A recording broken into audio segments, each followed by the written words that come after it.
Bueno, dijimos que paciencia es mantener la integridad a través del tiempo, bajo cualquier circunstancia o sentimiento.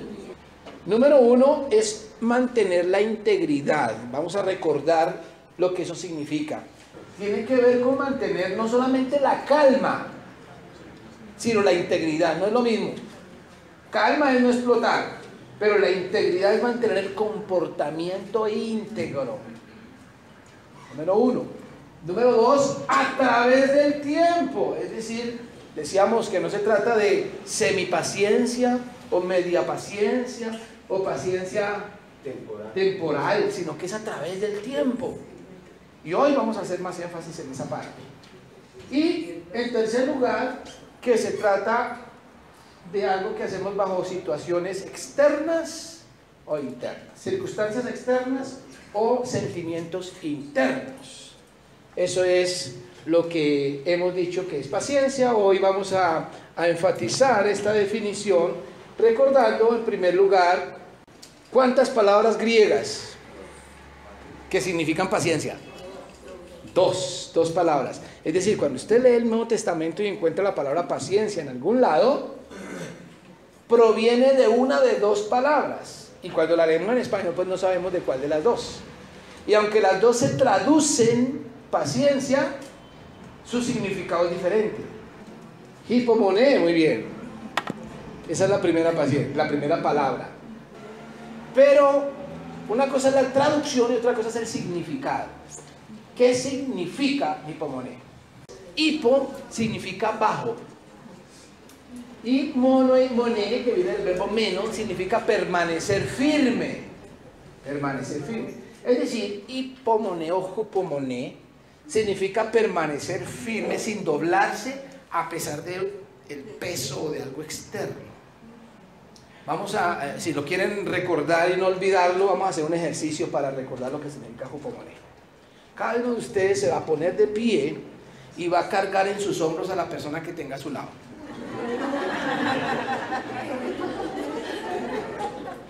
Si lo logra, entonces usted tiene hipomone, es decir, paciencia. Eso es aguantarse un peso externo, un asedio, una dificultad, una tribulación externa, y que no se le doblen las rodillas, que nada lo mueva. Permanecer firme frente a cualquier presión externa. Eso es permanecer firme frente a cualquier presión externa. Pero la otra palabra que vimos en el texto griego es la palabra macrotumía. Esta palabra también está compuesta por partículas que conocemos, por lo menos la primera, macro. Hay un almacén aquí que se llama así, macro, y se refiere, exacto, a algo grande, algo grande. Y podemos imaginarnos la bodega, una bodega grande. Y zumía viene de zumos, que significa ira o humo, como un vapor. Entonces macrozumía se refiere a tener buen almacenamiento para ese humo, para esa presión. La mejor ilustración entonces es la de la olla express, porque la olla express está diseñada para soportar una presión interna sin que explote la olla, y por eso es que los alimentos sí se ablandan, porque la olla soporta esa presión y deja salir esa presión por una valvulita pequeña y suena controladamente. Entonces cuando usted tiene macrozumía es cuando tiene algo por dentro que estalla, pero usted lo deja salir por su lengua de una forma controlada, controla lo que dice, a pesar de que su presión interna le quiere hacer decir cosas más fuertes, usted lo dice controlado. Eso es macrozumía. Y nos hemos referido con esta palabra a no dejarse dominar por la irritación o las emociones. No solamente es el enojo, hay también pasiones, deseos, tentaciones, emociones internas, que la Biblia las llama concupiscencia, que si nosotros no las controlamos terminamos explotando de alguna forma, ¿verdad? Así que la macrotumía también tiene que ver con no dejarse dominar por esa irritación o esas emociones. Valía la pena recordar esto porque al terminar hoy este tema vamos a referirnos a un texto de las Escrituras que se encuentra en Santiago capítulo 5, versículos 7 al 11, y que nuevamente nos toca el tema de la paciencia. Vamos a mirar ese texto detenidamente, hacer un pequeño estudio. Miren lo que dice: por tanto, hermanos, o sea que al igual que Pedro, cuando estudiamos este texto de Pedro, él está hablando, Santiago le está hablando a los creyentes, porque dice hermanos, está hablando a la iglesia. Por tanto, hermanos, tened paciencia. Y aquí me quiero detener, porque lo primero que salta a la vista es algo a lo que la iglesia Nuevo Amanecer ya está acostumbrada y se está enamorando. Y es de los imperativos que hay en la Biblia. A diferencia de cuando nos andamos pendientes donde hay promesas a toda hora en la Biblia, nos estamos acostumbrando a que lo que hay que buscar es los imperativos, porque las promesas son cosas de Dios, pero los imperativos son nuestra tarea. Y aquí tenemos un imperativo. Dice, tened paciencia, es una orden. Y aquí Santiago coincide con Pablo cuando lo vimos en Efesios y con Pedro cuando lo vimos aquí. Entonces los tres hombres escritores del Nuevo Testamento, Pablo, Pedro y Santiago, coinciden en que la paciencia es una tarea de nosotros. Decir, Señor, dame paciencia, no tiene sentido, porque eso es algo que Él está pidiendo de mí, que yo tenga paciencia, tener paciencia. Pero aquí encontramos algo novedoso, algo que no habíamos visto en los textos anteriores, y es hasta la venida del Señor. Mirad cómo el labrador, el agricultor, espera el precioso fruto de la tierra, aguardando con paciencia. Eso es un ejemplo simplemente que quiere colocar Santiago. El que siembra, dice, él siembra y espera hasta que reciba la lluvia temprana y la tardía, o sea, es paciente. Y en los dos casos utiliza macrotumía aquí. Pero quiero destacar es esta frase: hasta la venida del Señor. ¿Será que el texto lo que está diciendo es que usted se aguante a ese vecino incómodo hasta la venida del Señor? ¿Será que el texto está diciendo que usted se aguante a ese jefe, a ese compañero de trabajo, hasta la venida del Señor? ¿O que se aguante a su cónyuge, a sus hijos o a sus padres? Que se aguante, que no se enoje con ellos hasta la venida del Señor. Pues puede que sí, pero hay que recordar algo. ¿Qué es paciencia? Acuérdense que no es mantener la calma, es mantener la integridad a través del tiempo, a pesar de las circunstancias o sentimientos. Cuando Santiago, al igual que estos otros hombres inspirados por Dios, nos dice que hasta la venida del Señor tengamos paciencia, está hablando de mantener la integridad, el comportamiento íntegro. Y recuerden lo que significa comportamiento íntegro, que es igual aquí y allá afuera, en cualquier parte, y que tiene que ver con una vida apartada de pecado. Por eso cuando comenzamos a hablar del tema pusimos como ejemplo a un hombre, a Job, que a pesar de todo lo que sucedió mantuvo la integridad y la perfección.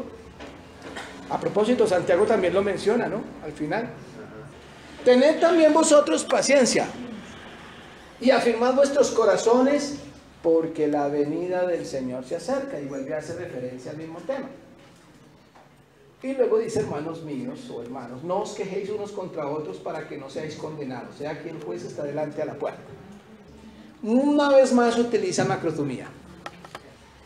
Santiago utiliza la misma palabra para referirse aquí a insistir, a exhortar a que tengamos paciencia. Pero dice otra vez, la primera dijo hasta la venida del Señor, y aquí dice porque la venida del Señor se acerca. Pero él dijo eso hace 2000 años y nada. Entonces uno se pregunta, y no es el único que lo dice, ¿no? Uno se pregunta, bueno, entonces ¿qué fue que mintió? Porque después de que lo dijo ya han pasado 2000 años y nada. ¿Cómo así que está cerca? Bueno, entendí una cosa. Hay un evento que la Biblia llama la venida del Señor, pero lo cierto es que en la vida de cada persona, ese evento se cumple el día de su muerte. Es decir, en otras palabras, lo que Santiago está diciendo es que tengamos paciencia toda la vida. Y toda la vida puede significar muchos años o puede significar el día de mañana. Pero como no está hablando de andar calmado ese tiempo, sino de ser íntegro, el tema aquí no es un tema de reacción psicológica a una situación externa, sino de abandonar el pecado y todas las cosas que atentan contra nuestra integridad. Eso significa paciencia, y esa es una paciencia que se debe tener hasta la venida del Señor. Pero aquí Santiago añade algo muy interesante, y es cuando dice, hermanos, no os quejéis unos contra otros. Bueno, sabemos que eso es paciencia, pero ¿por qué añade esa frase para que no seáis condenados? He aquí el juez está delante de la puerta. ¿Qué tiene que ver eso? O sea, ¿qué tiene esa frase? ¿Qué significa? Que el juez está delante de la puerta. ¿Cuál juez? ¿Y qué pasa que esté cerca de la puerta? ¿Por qué no podemos quejarnos los unos de los otros? Él es el que tiene que escuchar. Mire, Santiago es un hombre que suele recordar mucho en sus formas de enseñar, recuerda mucho lo que Jesús enseñó. Y Jesús dijo una cosa: no juzguéis para que no seáis juzgados, porque con la medida que midiereis, seréis medidos. Es decir, cuando uno juzga, uno se está juzgando a sí mismo, porque yo me pregunto, ¿quién es perfecto?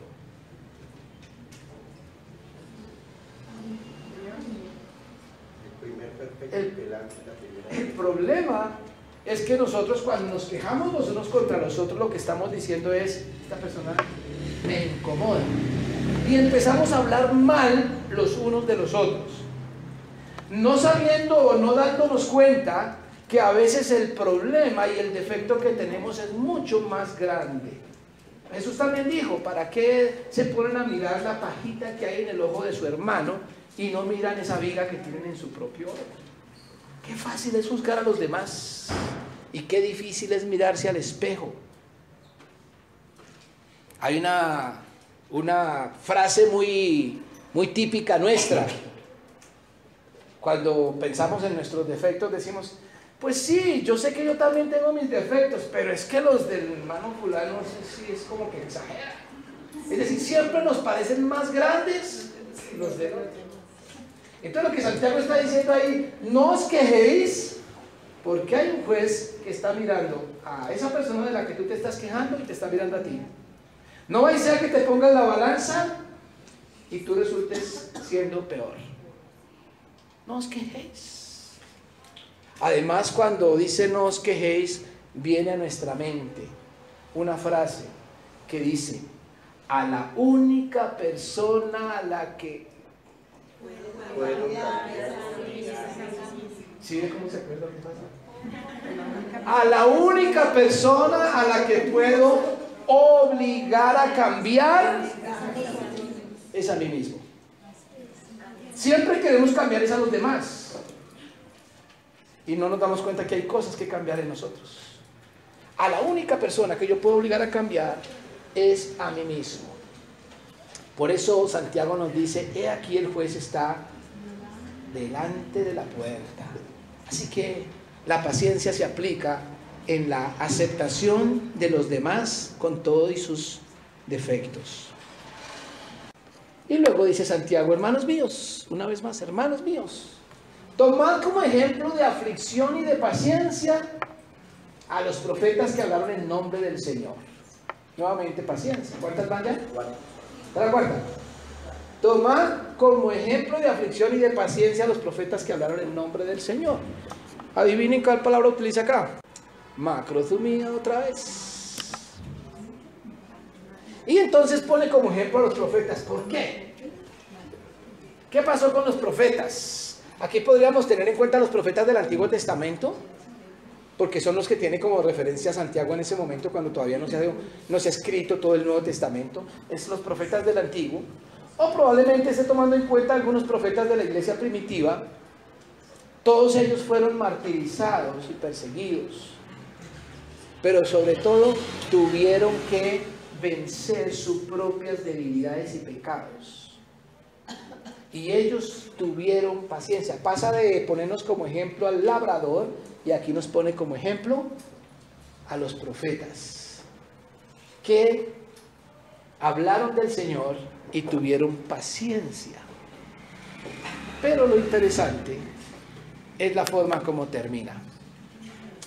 Finalmente dice: he aquí tenemos por bienaventurados a los que sufren. Resulta que el verbo sufrir, que se tradujo como sufrir, en el texto griego está utilizando la palabra hupomone. Bienaventurados los que sufren, los tenemos por bienaventurados, los que sufren. Hupomone, es decir, los que soportan algo externo. Pero ¿cómo así que bienaventurados? ¿Usted cómo se sentiría que venga un día de estos a visitarme y me diga: pastor, estoy sufriendo mucho? Y yo le digo: uy, bienaventurado, tan chévere, qué gozo. ¿Cómo se sentiría usted? Diría que yo soy indolente, ¿cierto? Pues es lo que dice el texto. ¿Cómo así que bienaventurado el que sufre, el que soporta? Bueno, pues entonces más bien compárelo. En lugar de imaginarse esa escena, imagínese cuando el pesista logra levantar esos... ¿cuántos kilos? ¿Cuántos? 250 los que tú puedes levantar, sí. 250 kilos. En los Juegos Olímpicos, y cuando por fin lo tiene allá arriba y sus piernas se mantienen, nueva marca, y todo el mundo está allá en aplausos. Eso sí es lo que significa. Si lo miramos con los ojos que debemos mirarlos, los ojos de la paciencia. Bienaventurados. Y por eso termina Santiago colocando como ejemplo a Job. Habéis oído la paciencia de Job. En estos dos, tanto sufren como paciencia, utiliza la raíz hupomone. Aquí cambió. Noten que hasta aquí venía hablando de macrotomía, y esto me encanta porque quiere decir que Santiago, en una misma porción, hablando del mismo tema, reúne las dos palabritas de las que estamos hablando para enseñarnos lo que es la paciencia verdadera. Coloca como ejemplo a Job y dice: y habéis visto el fin del Señor, que es muy misericordioso y compasivo. ¿Cómo terminó la vida de Job? Su fin fue mejor que como empezó. Y usted podría decir, o yo podría inclusive decir: hermanos, tengan paciencia, porque si ustedes tienen paciencia van a terminar llenos de plata. Porque así le pasó a Job.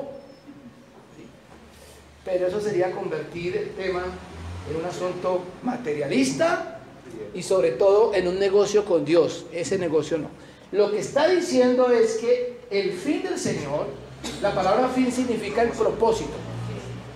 El propósito del Señor, que el Señor es muy misericordioso y compasivo. ¿Qué es lo que está exaltando? ¿La riqueza con la que terminó Job o los atributos de Dios? El Señor es misericordioso y compasivo, y a través del sufrimiento es donde podemos experimentar esa compasión del Señor. Este mismo Santiago es el que en el primer capítulo dice: bienaventurado el varón que soporta la tentación, porque cuando haya resistido la prueba, recibirá la corona de vida que Dios ha prometido a los que le aman.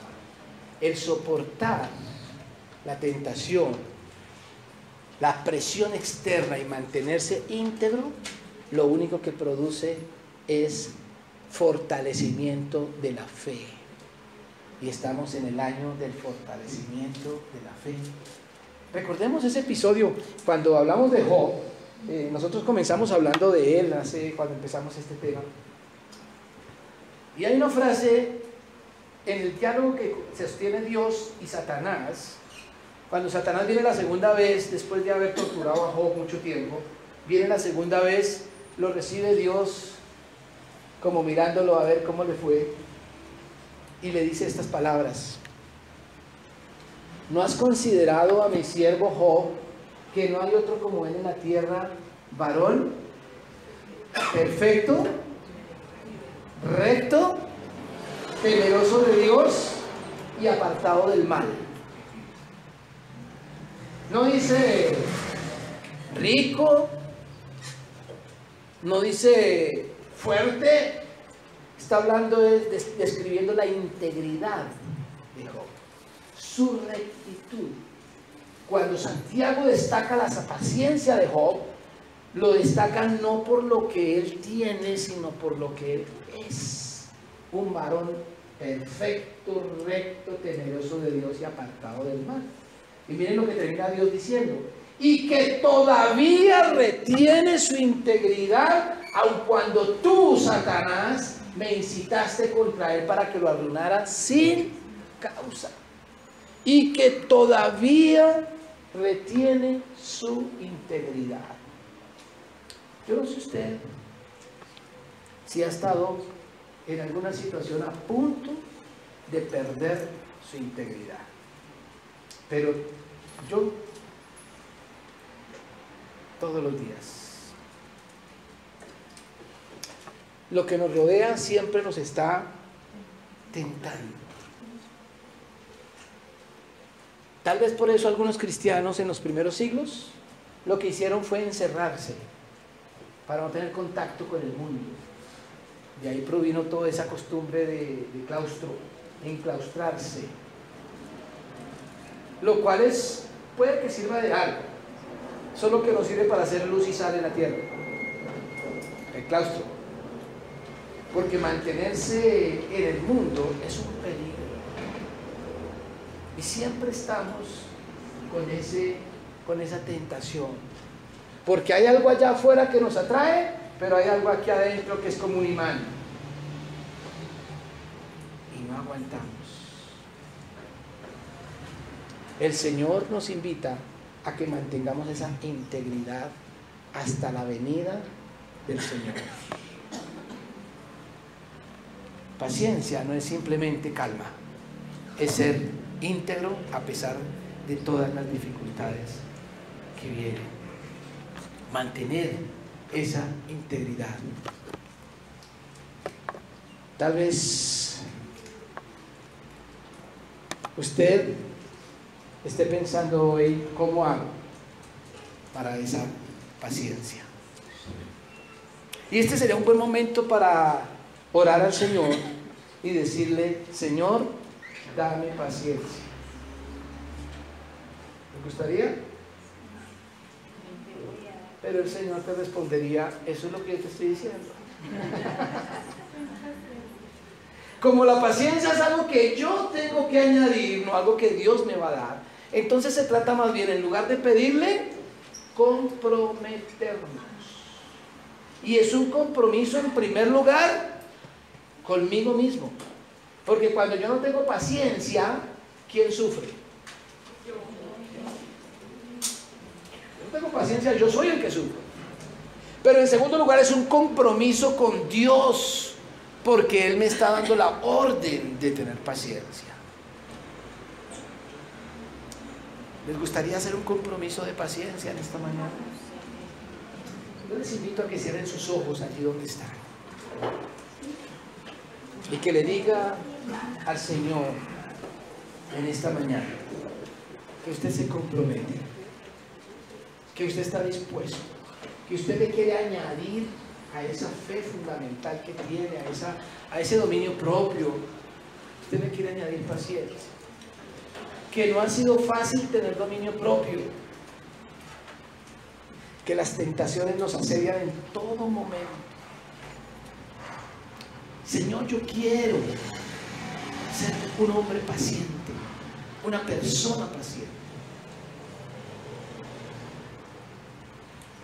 Reconozco mi debilidad, reconozco mis limitaciones,